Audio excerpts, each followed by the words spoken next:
சிவாய நம, குருவே சரணம். இது எல்லாமே நானா சொல்றது கிடையாதுங்க, வார்த்தை மட்டும் தான் இருந்தது. இது எல்லாமே அகத்திய பெருமான் நமக்கு எடுத்துரைத்தது. இதெல்லாமே அகத்திய பெருமானுடைய வார்த்தைகள் தாங்க.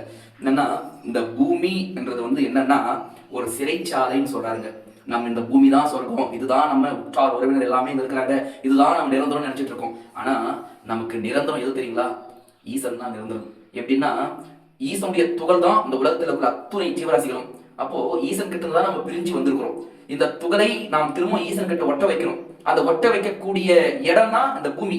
ஏன்னா அவர்கிட்ட ஒட்டிட்டு இருந்தோம், நம்ம ஏதோ சிறிய தவறு செஞ்சுட்டு இருக்கோம். அதனாலதான் நம்ம பூமியில பிறந்து அந்த தவறை நம்ம அனுபவிச்சுட்டு இருக்கோம். இப்ப தவறு செஞ்சா எப்படி ஜெயில போயிட்டு அந்த தவறை அனுபவிக்கிறதுக்கு தண்டனை கொடுக்குறாங்க, அந்த மாதிரி நம்ம தண்டனையை அனுபவிச்சுட்டு இருக்கோம். நம்ம என்ன செய்யணும்? திரும்பவும் ஈசன் கிட்ட அந்த துகளை ஒட்ட வைக்கணும். அப்போ நம்ம அதற்கான வேலையும் சேர்த்து செய்யணும். நம்ம இறைவனை வணங்காம ஈசனை வணங்காம நம்ம படிக்கணும், வேலைக்கு போகணும் அப்படியே இருந்தோம்னா நம்ம மாயையில் மூழ்கி திரும்ப பிறவிக்குள்ள வந்துருவோங்க.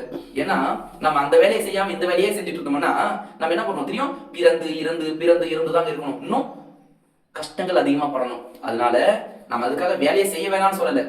எல்லா வேலையும் நீங்க சமைக்கிறோமா, சாப்பிடுறோமா, வேலைக்கு போறோமா, படிக்கிறோமா, தூங்குறோமா, எந்த வேலை செய்தாலும் ஈசனை நினைத்து கொண்டே வாய்ப்பு இருக்கும் போதெல்லாம் ஆலயத்திற்கு சென்று சிவபெருமானை தரிசனம் செய்து அந்த வேலையை செய்யும் போது, அதாவது மணிவாச பெருமான் சொல்வாரு, நித்தம் சித்தம் சிவமானால் செய்வதே தவமாகும். நம்ம சித்தத்துல சிவபெருமானை வைத்து அந்த செயல்களை செய்யும் போது நமக்கு சுவாமி என்ன செய்வார்?